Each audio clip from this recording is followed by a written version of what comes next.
Hello, everybody, and welcome to another edition of Your Voice Talk Show. My name is Sonia Graham, and I'm, of course, the host. I am the author of It's Time to Uncover Your Original Blueprint. And you can find my book at barnesandnoble.com, target.com, of course, amazon.com, and walmart.com. So please pick it up. The book gives you 10 steps to uncover the real you and your real purpose. I want to thank you guys for taking the time to tune in on a Sunday afternoon. You could be doing anything and be anywhere else. So I really appreciate you guys stopping by and being a part of this interactive platform. Today's show is a very important issue. People say holiday blues. What does that really mean? And it just was on my heart to let's have a real conversation to get a better understanding where that came from, where the term came from, and what it actually means. So today I'm blessed to have an amazing panel to discuss holiday blues. So I want to start by going ahead and introducing our panel so we can get into the show. And as everybody knows, this is an interactive platform, which means throughout the show, please type in comments or send a text, and we'll have the number posted on the screen throughout the broadcast. This platform is available also on YouTube. So if you know people that are not on social media, please let them know they can find it also at Your Voice Talk Show, all together, no space, and they can also tune in and enjoy the show as well. So without further ado, we're going to go ahead and introduce our amazing panel. So first, I'd like to introduce Dr. Michelle Wishire, she's a licensed clinical psychologist in Florida and in New York City with a strong interest in adult individual therapy and couples therapy. She sees clients through a holistic lens and utilizes a integrative approach to include cognitive behavioral therapy, uh, solutional focus therapy, all of these words, relational therapy, and then she's through motivational interviewing and mindfulness practices. Dr. Wilshire encourages clients to trust the process and promotes life sustainability through addressing emotional and mental health balance. She believes that finding stability in life can be achieved through developing personal insight, strengthening interpersonal relationships, and discovering the coping mechanisms that work best for each individual. I am so sorry I chopped through all of those. It's a lot, and I'm so happy you're here. And I'm sure you'll give us some clearance and clarify some of the things I may have messed up. Welcome to Your Voice Talk Show. Happy to Can be you hear here. me okay? Yes, I can hear you. Can you hear me? Wonderful, wonderful. Okay, great. Very happy to be here. Thank you for the wonderful introduction. Thank you. Okay, I'm going to go ahead and introduce Victoria Graham. Victoria is a master's level counseling intern and originally from Houston. She has been living in Miami, Florida for the past 8 years. She is in her second year master's in mental health counseling program at the University of Miami. She hopes to use what she's learned to help guide more people in the Black community to prioritize and understand how to improve and manage their mental health. Victoria is also the host for Acoustic Appetite, an Instagram platform which advocates mental health awareness through open conversations, music, and art. Welcome to the show, Victoria Graham. Sorry, I was muted. Technology, thank you. Welcome to the show, Victoria. And a bonus, Victoria is my daughter. So I got to embarrass you there. The next guest I would like to invite to the platform is Chara Bowie, MALPCS. She's a licensed professional counselor supervisor. She has over 20 years of experience in mental health as a licensed professional counselor supervisor and a registered play therapist supervisor. She has a deep understanding of correlation between physical health and mental health. She's a published author and a member of various community boards and councils. She joined Harris County Precinct 2 over 14 years ago. She has a multitude of experience in community programs that engage youth, seniors, and veterans. Currently, she's the Director of Health Services of Harris County Precinct 2, and says our goal is to improve the health outcomes of constituents in Precinct 2 by improving healthcare access, decreasing health disparities, thus leading the increased health equity. She's a native of Kansas City, Missouri, and a graduate of Louisiana Tech University. She holds a bachelor's degree in sociology, a master's degree in counseling and guidance, and she's currently a doctoral student at Houston Baptist University. Houston has become her home to her and her family for the last 20 years, and she's a proud parent that believes in instilling a strong spirit of community service in her children. You will often find us working together as a family to serve our community. And as a matter of fact, Tara, we were downtown today handing out pillows and blankets to the homeless. So thank you for helping us do that, and welcome to Your Voice Talk Show. Thank you. I'm happy to be here. The next panel I'd like to introduce is Bobby Wagner. She's the founder of the Pink Canopy Foundation, which promotes mental health awareness. She's a director, writer, and videographer. Her latest project and documentary film entitled The Pink Canopy, which reveals the life story of an African-American educator in Iowa and her battle with mental illness. Bobby is passionate about telling her mother's story by sharing the film in churches, mental health agencies, and other venues. She continues to create awareness of mental illness. Ms. Wagner received her Bachelor's of Mass Communications and has worked in television and film industry for 30 years. She has her own company called Of Sound and Mind Enterprises. Her current project releases this summer, or summer 2021. Her entitled book, Life Under the Pink Canopy, which is a memoir of her experiences living with a parent having mental illness, addressing and unaddressed traumas that mother's illness left behind. So again, thank you. Ms. Bobby. Thank you for having me. Wonderful. All right, do we have everybody seen on our screen there? Can we see everybody? Okay. All right, so to start the show off today, I mentioned to the panel, this is just a casual conversation, like if we're sitting in our living room. And so the first question I would like to ask Dr. Wilshire is, what is holiday blues? Holiday blues. So I know that's like the easy term for it. It's a familiar term, and it's experienced in so many ways. So a little bit about holiday blues, and I think we've all felt it. You know, it's part of the human experience is lower energy, sadness, and some people term it depression. And it usually happens anywhere from like October on, or whenever there's whenever the sun is setting earlier, you know, and it's darker, longer. That's one way that some people start to feel holiday blues. So like seasonal affective disorder is what it's called technically, but we don't have to necessarily call it all that. So there's that, but also whenever we have major losses, especially the people that we love and care for, and we now have to live with a new normal. So Christmas or any other holidays, Thanksgiving, having them around the table. So those types of situations can also cause holiday blues.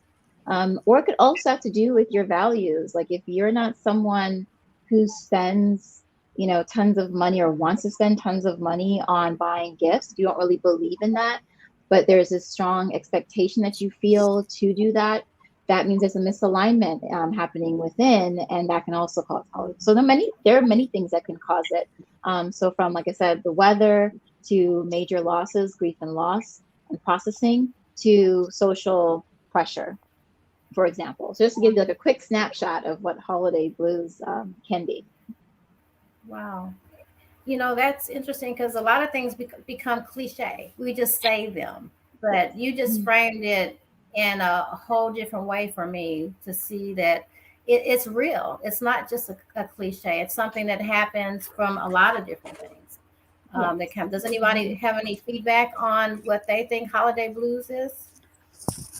You know, another cause of holiday blues or something that triggers it is people just not being where they want to be in life currently when the holiday season comes around. And so that brings up a lot of negative thoughts and I wish this and I wish that. And some people really just end up feeling really, really depressed and they look at where they are in life instead of and they're not where they want to be. Okay. Wow. Yeah. I was gonna say personally, like I noticed myself this year, like when it started getting dark and everything, like I was like, I feel a little sad. And I was just like having a mental health background, like I understood what it was, but it didn't really stop it from happening. So it's just kind of interesting how sometimes, even though like you have like that knowledge and that awareness, it can still be hard and you can still have challenges with your own mental health. So yeah, I think it's really great that we're having this conversation. So I was like, ooh, I was like, what is that? Like, but yeah. Yeah, I agree. Exactly. You know, And Bobby, do you have feedback on that? I also think it's unrealistic expectations with the holiday. We're still in this pandemic, and there's a lot of losses, financial losses, loved ones. Someone mentioned loved ones, and then we have this seasonal change. I'm on the East Coast in Tennessee, and for me, it gets darker like at 4 o'clock. And what Victoria said, it's that darkness. Sometimes you feel lonely, and the day is not as long as it used to be. I just really think it's a coupling effect along with this pandemic. Folks have lost loved ones, and here we're in a holiday, and things have changed. So I think that could be part of the triggers. Wow. And that's interesting to use that word triggers, because that's something I think is huge with mental health in general. And the thing is, you know, that's that word, whoa, mental health. But you know what? When we wake up, it's all, you know, it takes our brain to do that. And then, so it's all involved, you know, and it's just the name that gives stigma, but to me, it's something it's who we are, it's how we tick. So it's important. Does anybody think that with COVID, that of course, I mean, this is kind of a silly question, but it affected so many things. Like you said, finances, it affected health, loss, and all of those things. Let's talk about, because there's one thing with saying an issue, but what is something that we can do to give ourselves some sense of direction, or to start to cope with some of this holiday blues? Let's see. How about Char? You know, I think the first thing is we really have to be honest with ourselves and where we are and how we feel. I think it really starts with that. And then once you're honest with yourself and really assess yourself and where you are, with depression, people tend to isolate themselves. And so when you are a person that is, I guess I should say, an introvert, isolation comes a little bit more natural than people that are extroverts. So making yourself get out of your environment and be active. You know, if you're depressed and you're feeling down and you're feeling bad and you're laying in the bed every day, that's not helpful for you, right? You have to interrupt that routine. And then also knowing what your limits are. If I'm an introvert and it doesn't inspire me to go someplace where there's a lot of people, but I know I need to be social, then finding some smaller venue, a smaller group of people that you enjoy to have some type of human contact at some point. We're human, we're social beings. Whether we're introverts or not, we're still social beings. So Yeah. we have to interact with people. And even if it's just doing something, good for someone, just doing something social outside of your current environment, but doing it within your limits. That's so true. And I would like to remind our audience that they can feel free to submit comments in the chat, as well as can we go ahead and show the text number so people can also be aware that they can send in a text and we can get their questions that way as well too. Um, the one thing I wanted to know is it necessary when a person is experiencing holiday blues to encourage them to be festive and celebrate and to move past that spot? Is that something that a person should try to do with somebody that's experiencing holiday blues? Uh, Bobby? I don't think you should force that. That would probably exacerbate what they're already going through. I think you should be able to tell them to, again, it's that expectation. Maybe you change the tradition. Maybe you change activities. But forcing them, no. Walk them through what they're going through. Yes, encourage them, but I wouldn't force them to celebrate a holiday if they're already battling it. Gotcha. Okay. What do you guys think? Anybody else want to chime in on that? I mean, I guess personally. Oh, go ahead, Dr. Wilshire. No, you go. You haven't talked yet. Go ahead. Okay. I was just gonna say, just kind of like as like with everything, I feel like it's kind of like better to ask the person kind of what they need from you. Because sometimes a person really just needs to be to themselves and they need to have a space where they can go through those emotions and just kind of feel all those feelings and not feel guilty about it. Because I think a lot of times you not only feel bad because you already feel bad, but now you feel bad because all these people have these expectations of you and you're not able to fulfill them. So now it's like that compounded on everything else you're already dealing with. So I think it's important to kind of like take yourself out of it and see like what that person needs, and it's like, maybe there is a point where you're like, maybe I can like see if they want to do something, but you can't really force anybody to do anything. So I totally agree with that.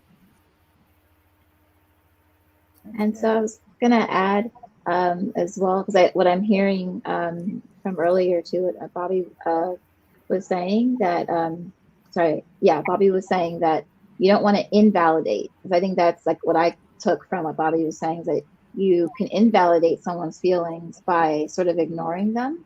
And so definitely wanting to validate that it doesn't have to always be, we don't have to all feel the same.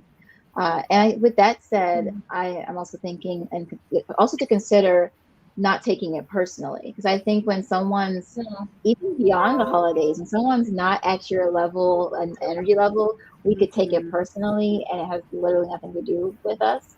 And so something I always encourage, people I'm working with, and even for myself, like, okay, don't take it personally, which can be really hard because you want to love people, you want to support, you just want everything to be great. And sometimes it can't all be the same. So just that reminder. So from what I'm hearing is, let me make sure I understand what you guys are saying, is that it's okay to let everybody kind of be their own barometer with where they need to be and how they're expressing themselves, how they're showing up during the holidays, and not to coerce them to be where you're at. So from a mental health perspective, then is that like a healing process where you have to allow people to heal the way they need to heal? Would that be part of it, Victoria? I would say, yeah, because it's, if you're trying to like force them, like, it's one thing to just like ask somebody and like, there are these things like, I know you're down, but like, don't worry about, because I think also sometimes people worry as well. Like, if I go out, like, I'm not in the right mind space, and like, I don't want to like bring other people down, but it's just like letting them know, like, it's okay to come as you are and to like not be 100% okay. Like, you can still come, because I think that's another thing as well. But yeah, just to kind of go back to that, I think you just have to allow people to work through things, and it's going to be different for everybody. You know, you might have one friend that you can kind of just give like a gentle nudge and then like their game, and it's okay. And that's actually fine for them. And then another friend that kind of just wants to be in their spot, and like you calling them and just checking in on them and letting them know that you're thinking of them is more than enough, you know, because like you can't force somebody to not feel bad, you know, because I think a lot of us feel like there's a perfect phrase we can say or something we can do to like change someone else's situation. And it's like, that's not true. You know, people are going to get better when it's time for them to get better. Gotcha. That's good information. That's really good information. And are there like red flags or signs where we should watch, like we're saying, you know, let people do it on their own, let them heal, but are there things that we need to watch for that maybe we should interact or engage? Dr. Wilshire? Definitely. So there's definitely that. And so generally, if someone's acting very different, right? Like if you see someone being very different than they usually are, you may want to pay attention a little bit more. Again, I can't help but go back to not taking it personally, because taking it personally can cause the ego to come in and say, oh, why didn't they text me back? And it's like, no, this person could literally be struggling so bad that they can't get the text message out. So if it's unusual and you know this person, then maybe check in, go see them, send someone to see them. Of course, if someone I shouldn't say of course, if someone's like selling off all their things unexpectedly, that's a really big sign. If you're like, you know, they love that couch and they're trying to get rid of it, you know, so maybe they're just trying to freshen up their space, but you won't really know unless you have a conversation with them. And so those are maybe some of those signs. If you live with a person, it may look one way versus if you don't live with them. But I'm sure other panelists may have some great input into other signs. You know, one of the things is when you have a person that, you know, acknowledging your friends, being there for your friends or your loved one, and being there to listen if they want to talk, right? And one of the things that, you know, when you love someone, you have a great bond and friendship with someone, sometimes it's hard to listen. It's hard to listen without trying to fix it, right? Tell them what they should do, or, you know, just do this. But a lot of times people just want to be heard, and they want someone to listen. They're not asking you to fix things. You know, I mean, there's power in just listening, and there's power in just talking. And so we have to be mindful and respectful of that with folks. You know, as far as triggers, you know, people having conversations where you feel like they're saying goodbye, you know, that's kind of difficult to distinguish within, you know, in the holiday season. But that's where listening really carefully, you know, comes in. I think we already mentioned changing in their behavior. You know, if their behavior's changing, if they're a true extrovert, and all of a sudden, you know, they're locked in their house and they don't come out, they're not answering their phone. Well, they probably need somebody to check them in. That's really good. Anybody else? I'm gonna add, if no one else, something I'll add too. Just, you know, you just reminded me there, Shara, that because seeking the introvert versus the extrovert, absolutely, there's opposites, but either one could also take up more drinking or drug use. So if the introvert is acting erratic, right, and so they may be taking some substance to try to ease the pain that they're feeling. So yeah, definitely looking at major changes, but definitely an increase in risk taking as well, whether it's drinking and driving and stuff like that. So being able to pay attention and not necessarily just jump on the party bus with them when they're actually like crashing and burning. Yeah. I'm just going to comment on Dr. Wilshire. That's good advice. Also, people like to self-medicate. Just to piggyback on what you said, they self-medicate to heal. Another warning sign is to You probably already said this. People can be withdrawn and not showing up to things. So that's another warning sign. Just like everyone said, you have to pay attention to the people around their behaviors. So that's all I wanted to say. Yeah. And then I guess too, the only other thing I kind of thought of was outside of behaviors is like their language and like the way that they're speaking, like the words that they're using, you know, because I feel like a lot of people have said something like, I hate it here. I don't want to be here. And it's like a lot of times it's just like, it's not actually as serious as it sounds, but just like listening to other things and like if you know the person, just like being in tune and like not necessarily just like laughing at everything, you know, like what does the person's face look like when they're saying these things, you know, and like you just kind of have to take in the whole individual and just try and pay attention. But then it's like also like a lot of times I think we all have our own stuff going on too, to where it can be easy to miss some of these things, you know, and then I think people beat themselves up for that, but it's also just like we're human, you know, so it's like you do your best, but like that's kind of really all you can do. And even people that we may know have diagnosed mental illnesses, right? During the holidays, it's real easy for them to get off track of their routine, their medication. So even that person that's the life of the party, most times maybe the person that has bipolar, right? And so maybe they're too much the life of the party. You start seeing that behavior continue to escalate, escalate, escalate. So I think the doctor mentioned not jumping on the bus to crash and burn with them. And so looking at that behavior and making sure that it doesn't go too far the opposite way. So you can see depression as being, closed up and quiet and reserved, but you can also see the opposite.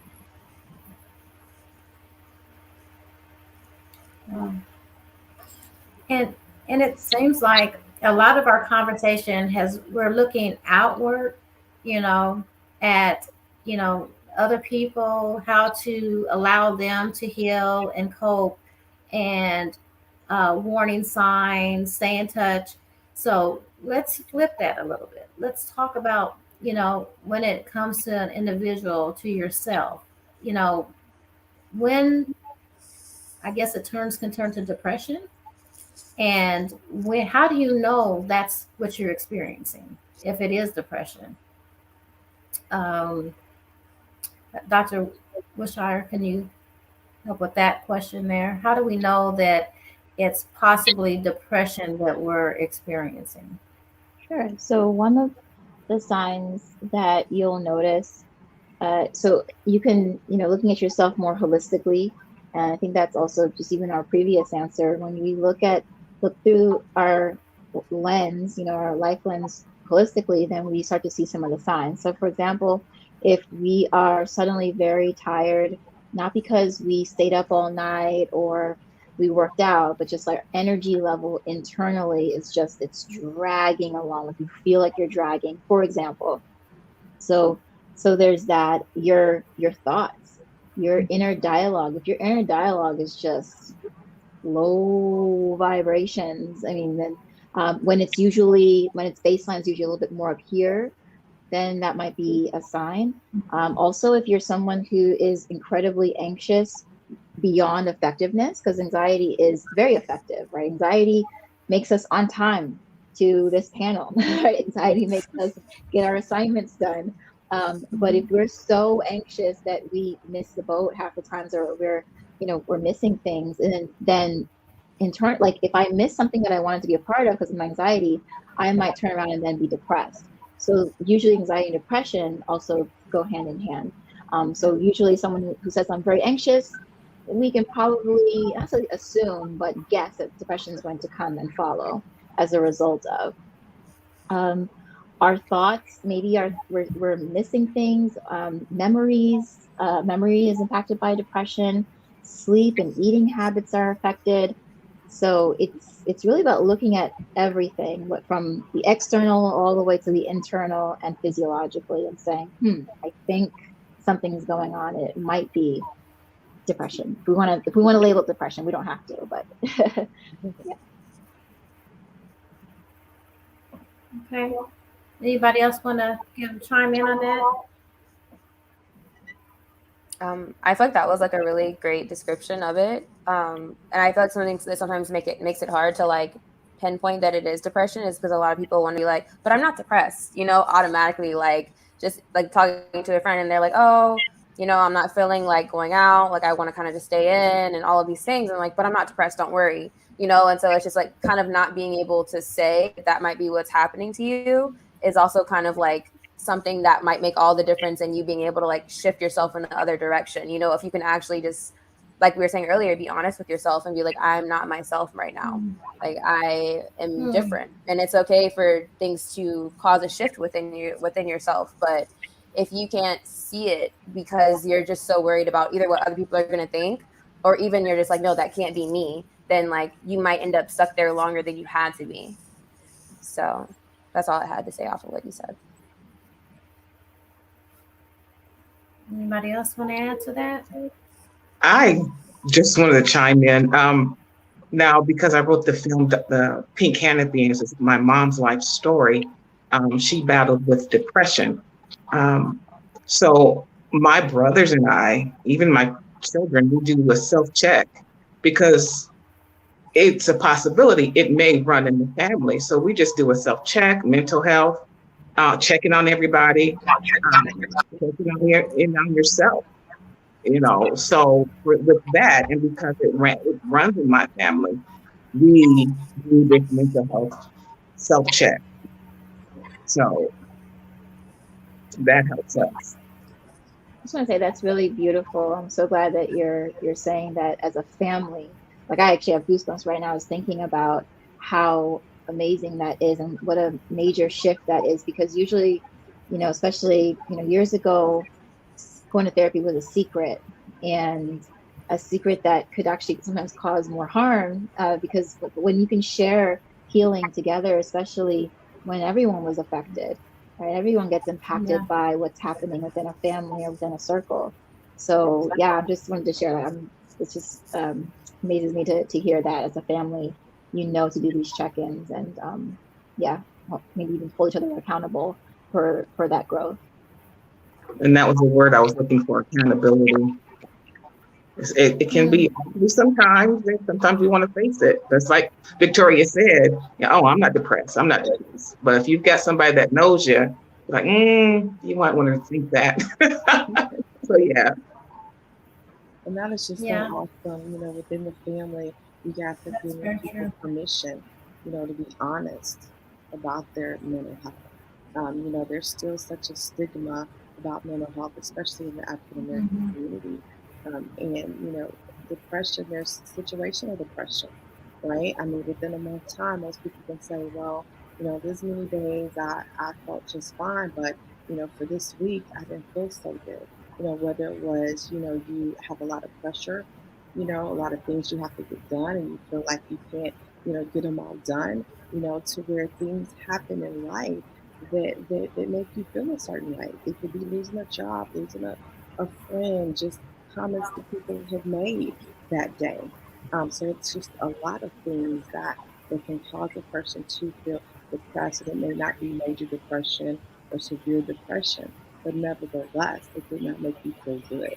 So being able to address that and permission to work through it that day. And I'm gonna jump out on a limb really quick, just to piggyback off what you just said, is that something to really consider is that if you are living and breathing and you are here, Sonia, you mentioned it earlier that everyone has mental health. That's just it exists. So most people, I would say just about every living person is going to experience low energy. And some, you know, like you're saying, Charlotte, it may not be major depression where we have to get you to a hospital, but even plants are depressed. I mean, I have plants right now that need to be watered, and they are sad right now, a little sad. I can relate. You know, we leave the dog at home too long, and the dog is crying all day, waiting for, you know, mama, papa to come home. So, like, you know, maybe it's a little scary to use these words, but at the end of the day, it's part of the human experience. Just sort of normalizing that. Yeah. And honestly, I found too, like, not that you have to label yourself because we definitely do not encourage that, but kind of just knowing that there are these words that kind of normalize these things happening is kind of empowering, you know, because it's like, it's not like kind of like what Dr. Wilshire was saying, it's not just happening to you, you know, like a lot of people are going to experience this. So like there's literally like a clinical term that says to some degree, like if this ends up being where you are, this is what it's called. So you can experience symptoms of that without it being like full blown, like you said, like major depression. But just kind of knowing, like for me, it was like anxiety. I was like, once I noticed I had anxiety, I was like, so that's what that is. Why my mind is always going like 1,000 miles a minute, and it's hard for me to like not do like think too much in certain situations. And as soon as I knew that, I was like, okay, so like whenever that happens, like I can kind of pick up on it. So like now, not only am I not alone, but there's something I can identify those feelings with. So then whenever they come up and I'm having to work through them, like I know what it is. Like when you can pinpoint something, I think it just kind of makes it easier. So yeah, I would say it's like the same with depression. Hi, Sonia. No, Sonia. go ahead. I've Yes. got a couple of comments on Facebook and one awesome. question. So I wanted to go So ahead let's go and for inject it. it Yes, right quick please. here. One statement from Anita, which I thought was pretty interesting because I also deal with the same thing. She said, it's hard not living near family, which I do live near family, but she said that she feels in the middle being a widower with single and married friends. Hmm. And then the other question is from Mr. Farrell Phelps. And he says, what about prevention and having things in place prior to the holiday season? That's good.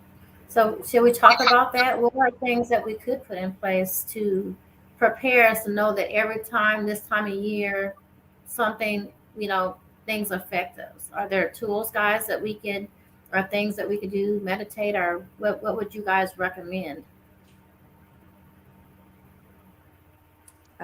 If no one else wants to start first, I guess I would just say we are tools. Like the women in this room are walking tools, you know, like we're in the field of therapy and we're here for exactly that, you know, because I think a lot of people think they have to wait for something just extremely terrible to happen to them for them to get into therapy. But therapy can be for maintenance. Therapy can be like, I want to improve the way I think about things. I want to change the way that I interact with other people, the way I think about myself.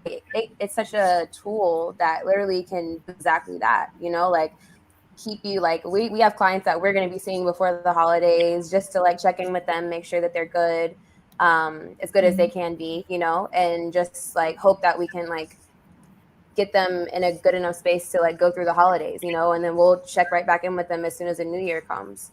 So yeah, I think therapy is just such an awesome tool that like I would love to see more Black people in the Black community like use because it's changed my life, honestly. Wow. I love that. Love that. I love the tool analogy and the visual, you know, that idea of like wearing a tool, like, you know, having a toolbox or a belt.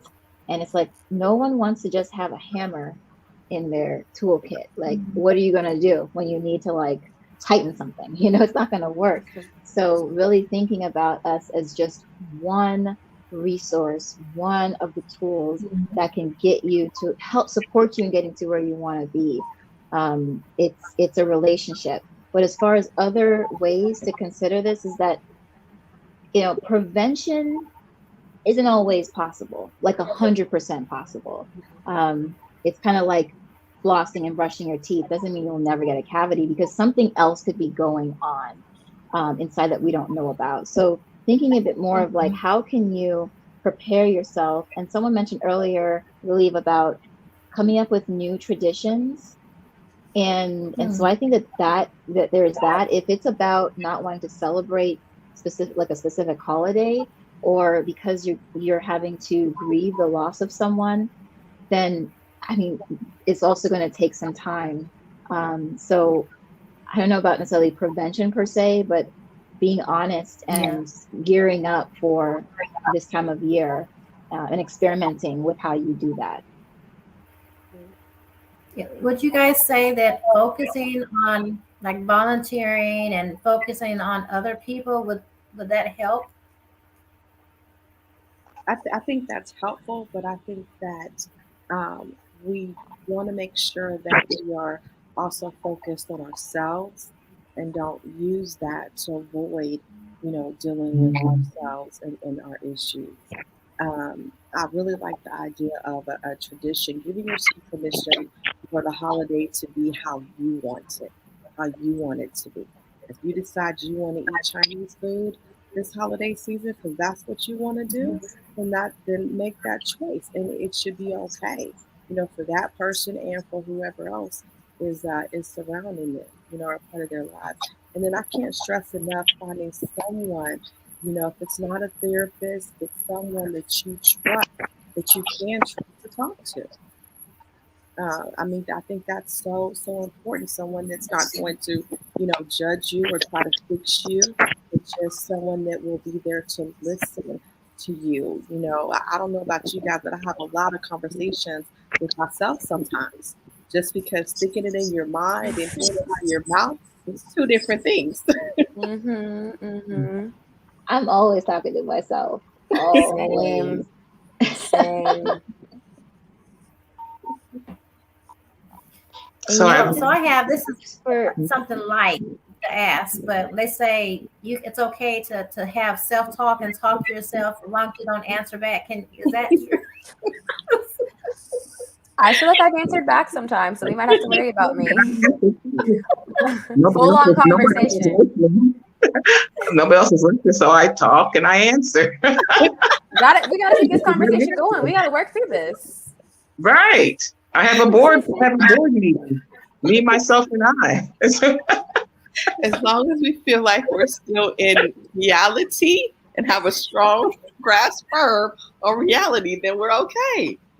And we're not trying to hurt anybody, right? The talk isn't like, let me gear up and do this. No, it's more like, okay, Michelle, how are you going to get through? Like, you got to be your own cheerleader sometimes, because if we rely on external sources, anything outside of you, you cannot fully count on being 100% there. Because, Victoria, I might call you up and you may have a bad day. How can I rely on you to hold me up now? But if I'm like, if I pull out the cheerleader, like, okay, cheerleader Michelle, let's go. Like, great. She is ready to be my big fan. I don't have to rely on anybody else. So it's so important to talk to yourself. Self-talk, that's what I thought, because it has such a negative. People go, if you talk to yourself, you're crazy. I go, well, I must, and just to use that word is like, there's no such thing. It's just you're experiencing life, and sometimes it's like, really, Sonia? Yeah, and I think that's such a great point too. Like, just like you said, like in dealing with things like internally, because I think even like with therapy, it's like we can't always be there, so like I think it's like a great resource, but also like taking the tools that you learn in therapy and then like using them in your life to where when the therapist isn't around, you're still able to like work through those things on your own. So yeah, like it kind of just already, even outside of therapy, just seeing different things that work and allowing yourself to try different things. Like if you're interested in meditation, see what meditation could do for you. If you're interested in seeing what working out will do for you, like just allow yourself to try different things. Because you never know what will be good for your mental health, honestly. I will say though that I have had a few clients over the years that said, you were right there in my head. I heard your voice, like, do it. I thought that was really funny. A couple of times that's happened. I was, we were able to use humor, and I wanted to say that as well. Like, we are using humor right now, and so when you are talking to yourself, like, sometimes humor is medicine, and so if you can make something funny, go for it. And I think everybody should have a self-help like routine that they do. Things that make that. I mean, for me, a hot cup of tea with some peppermint and lemon in it, cinnamon sticks, just does wonders for me. That funny movie on TV when you're just like, you're sad, but you need something to make you laugh, and that funny movie that you have in your closet that you pull out when you need it. People have to identify those things for themselves. I have a That's great. question. Let's share ours. Okay, I, Todd, that was some good stuff right there. I want everybody to share theirs. I, What is that thing? Bobby, what's that thing for you? Sonia, can I What ask do a you do? question before you guys move Yes. into that? Because what Yes. I've found is that a lot of people are hyper focused on the news, and they're Mm. constantly watching the news, and they're constantly seeing the bad stuff Yeah. that's going on in the world. And so, for people to change their focus and just kind of like you said, Shara, as far as looking at something that's funny. I watch a lot of funny things because the world is just really sad right now. What do you say to people who are always very focused on the worldly issues and the world problems, especially with COVID and seeing things that people are sick and dying and all those types of things? And I Yeah. think it's brought a lot of people down into a depression just looking at the things that have happened over the last year. I Yeah. don't think people really understand the connection with negative thoughts and negative environments and your mental health. I don't think people really understand that. If you're taking in negative, you're seeing negative, you're taking in negative, you're speaking negative, how are you going to feel? I know I worked in television news for some years, and the saying is, with anything that bleeds, any story that bleeds, leads, that leads to that broadcast for that first 10 minutes. So right there, if it's tragedy, if it's murder, it's starting out with the newscast that way. And that's how they get their ratings. So my advice is disconnect and purposely find something like, excuse me, Charge says she finds something on TV that she laughs at. Mhm. So you have to purposely disconnect from that. Yeah. Yeah, that's good. And And so, oh, sorry, I'm gonna no, interrupt go ahead, someone. Dr. Go ahead, And please. I'm gonna say this too. I mean, there is so much wrong with the world. There's so many things that are tragic and sad. Something to remind ourselves though, that some people are dying, aren't doing well in their physical body. But we probably all may know someone or a story of someone who was still finding humor, still laughing, still like making people laugh to the end. And so just that reminder that it is some things aren't a choice and some things are. And so our choice to say, you know what, I need to give myself a bit of a break. I care about this thing so much, but I also need to care about my health and what it's doing to me. And so, but I just wanted to share that like I mean, I've heard stories of people who are at their very end and they're smiling, And so, yeah, so a little bit of a reminder. That's really love good. that. And one of the things we were just talking about, because I hear people say, well, if you don't watch the news, you're not going to know what's going on. Every corner, every place you look, you can't help but hear something. And then how much of it is authentic? How much of it is real? How much is it true? So I think where news used to be reported and let you form your own opinion, that has changed. So I think you can be more assertive and choose how you get your news, and then protect yourself the way you need to, instead of just, because they say you have to protect your ear gates, your eye gates, and all of that, because it does. You go to sleep thinking about some of those things. And I think about our children today, how they're impacted with all this negativity, and, they're our future. They have to continue to be able to look forward and look out and look up. And so us as, the adults and older generation, I think we have to do that for ourselves as well too. So we can stay encouraged, inspired, keep dreaming, keep, achieving and reaching, instead of thinking that everything's doomsday. The world, every day we wake up is a blessing. And I believe you have the power at least to try to make a choice on what kind of day you would like to have. And I choose joy.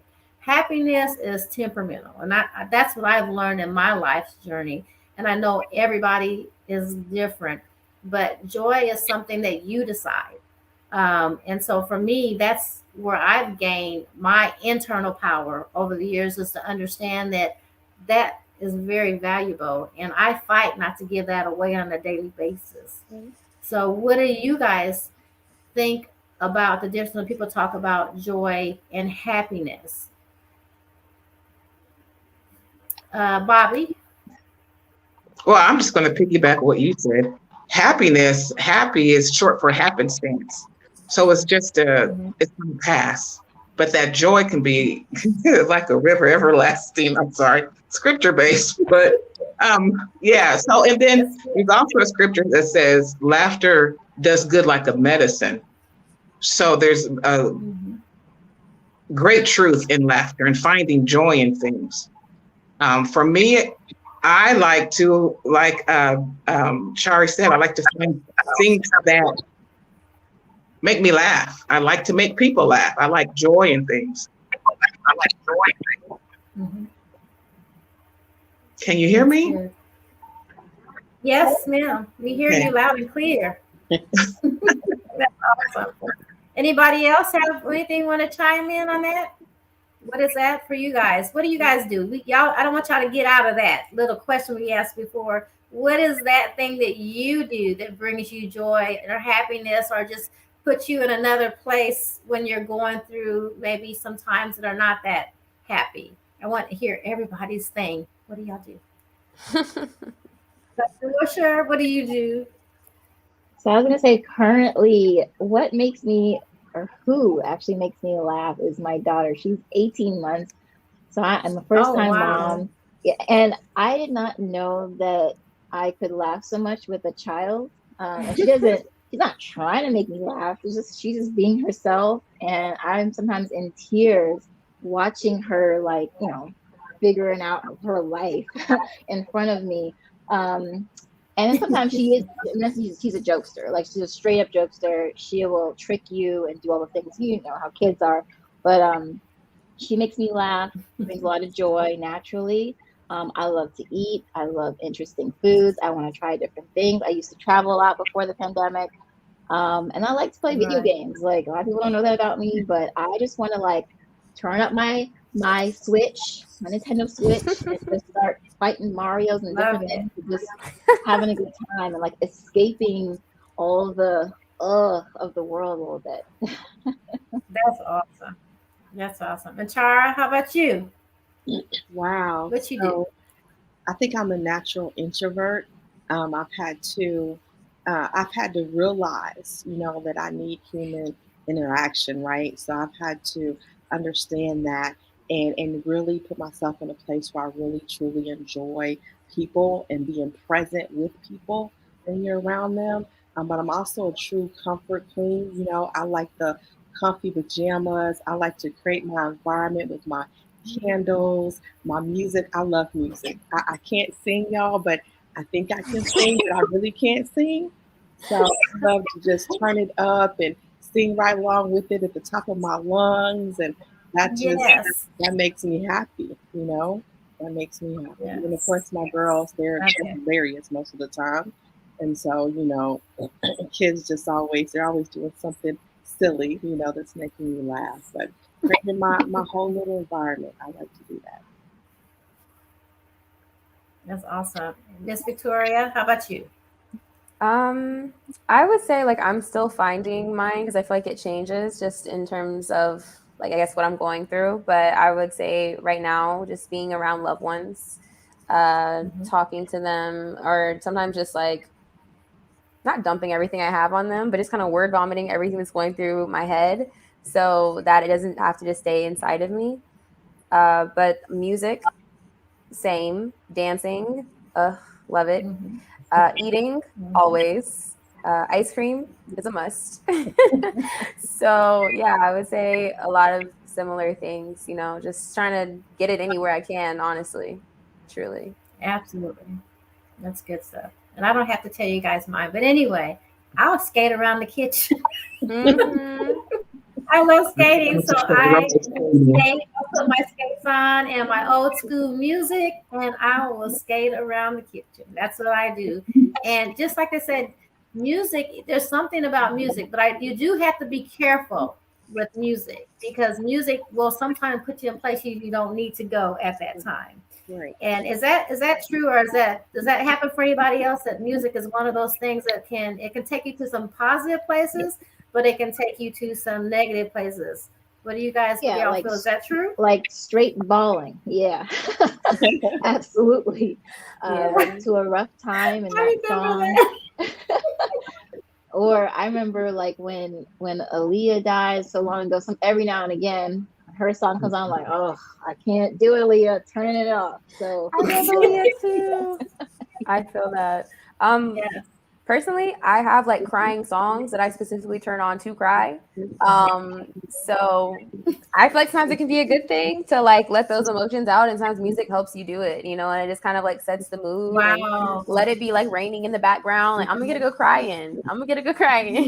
And then I'm gonna go on about my day. I completely agree. Normalize crying. Exactly. I have songs that I love to cry to. You know, I mean, it's natural. I mean, it's something that you know people need to do every now and then. I have this. I never thought about that. Really? Yeah, you gotta cry sometimes. I mean, you watch. If I do that, why fast forward to another song? To me, I say it's the same as folks that watch Hallmark all day, which I do watch Hallmark too. You know, so you watch that for a particular reason, right? So then you cry. I have this my Amazon Alexa, and you can set different songs. So if they play a song that doesn't fit into your whatever, you can just tell her to skip it. And go to the next one. So yeah, when she listens to you. Well, I think we have a good relationship. That's a whole nother conversation and show. Well, before we're getting close to the end of the show, but I would like to know if anybody has any resources that they would like to share, any websites or any information. We can put them in the comments as well, but so don't worry about if you say what it is, we'll make sure that we type it in the comments and they can go to it later. Because I think it's very important that we give people tools. So does anybody have any resources they'd like to share? There's go ahead. Go ahead, Bobby. I'm sorry. Greater National Alliance of Mental Illness, NAMI Houston, Greater NAMI Houston. That's a good resources because they have classes on mental health, how to spot the signs, and they're free resource classes. NAMI, NA, National Alliance on Mental Illness. NAMI. Bobby, can you type that in the chat for us at the end of the comment area at the end of the show? Yes. Thank you. And Char? A couple other resources, Mental Health of America. They have a website full of resources, and especially resources geared towards all minority groups. And I'll put that in the chat, but it's MHA and then national.org. And so they have a lot of resources. You also have the Teen Crisis Hotline, because I think, parents, adults deal with depression, but so do our children and our teens. And so that crisis hotline is 1-800-989-6884. That's the Teen Crisis Hotline, 1-800-989-6884. And then we have the Depression Hotline. That is 1-800-662-HELP. That's the Depression Hotline. It's 1-800-662-HELP. And these are 24-hour hotlines. And then we also have the National Suicide Prevention Line. And that is 1-800-273-8255. And that's 1-800-273-8255. And I'll put all of that in the chat as well. Thank you so much. Dr. Wishart, do you have would you like to share any resources? I do have one that I'll share. If you are thinking about getting ready for therapy, you're considering it, early stage of change, you start browsing. So therapyforblackgirls.com is a great website. It's not just for females, it is for everyone. And there are therapists. I mean, statistically, most therapists these days are female, but there are male therapists on there as well. And also, her podcast and her blog is also very helpful. It's a great resource. So, therapyforblackgirls.com. And I can put that in the chat if I can find the chat. Wonderful. And then Victoria, is there a resource you would like to share? Yeah, so I was definitely going to say Therapy for Black Girls as well. That's how I found Dr. Wilshire, and also how I found my personal therapist. So totally recommend. But then also, personally, I use the Calm app. I don't know if anybody has heard of that, but it's basically like an app, and it has different tools on it. So like some are like sounds for meditation, some are sounds for sleeping. And I've just found that it's been like pretty helpful in terms of like sleepless nights that I've had. Like I'll turn on something and then I'll be out. And then also the meditations, like they kind of have like guided meditations or at least music to listen to while you're meditating. They have sleep stories. So I would say I check the Calm app. It's supposed to help with like stress, anxiety, all of that good stuff. So wonderful. Well, before it's been a great show, and this is something that we can definitely talk about. But I want to first say thank you guys so much for joining me on this, and I pray you guys will have a marvelous holiday season. And I plan to use as many of the tools as possible, and to continue to have self-talk, especially now that I know it's okay. But before we end, I would like each one of you to say how we can find you and get more information about your platform and what you do. Bobby, can you please let us know how we can find you? Absolutely. I'm on Instagram, The Pink Canopy, Facebook, also The Pink Canopy, and then Bobby Wagner. Awesome. Thank you. And Dr. Wisher, how do we find you in your practice? So you can look for my full name. It's MICHELLEWIL, T as in Tom, SHIRE, and then the letters P as in Paul, S as in Sam, Y as in yellow, D as in dog.com. So MichelleWilshireSociety.com. That's the URL I'm using right now. I'm going to get a better, easier URL eventually, I promise. Awesome. And then we'll put this all in the chat as well too. Victoria, how do we find you?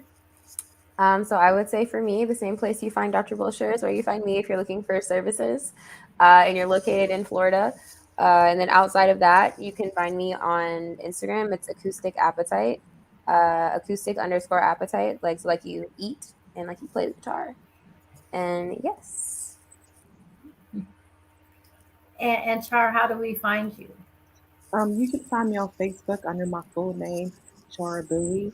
You can also, I do have a chat feature on my website, which is survivorbook08.com. So you can find me there, and you can always send me an email to powerfilling20@yahoo.com. Awesome. And so let's all coin something new. Let's wish everyone a happy and healthy holiday. How about that? Does that sound good? Sounds great. So thank you, ladies, so much. And thank everybody. Thank you for your feedback, your questions, for tuning in. And just keep in touch with family members and friends. Call them so you can hear what they sound like, not just text them, because you can't always hear how people feel in the word. So love you guys. Thank you again for joining another Your Voice Talk Show. And we'll see you next time on the next one. Thank you, ladies. Have a happy, healthy holiday. Thanks. Thank you. Thank you. Take care.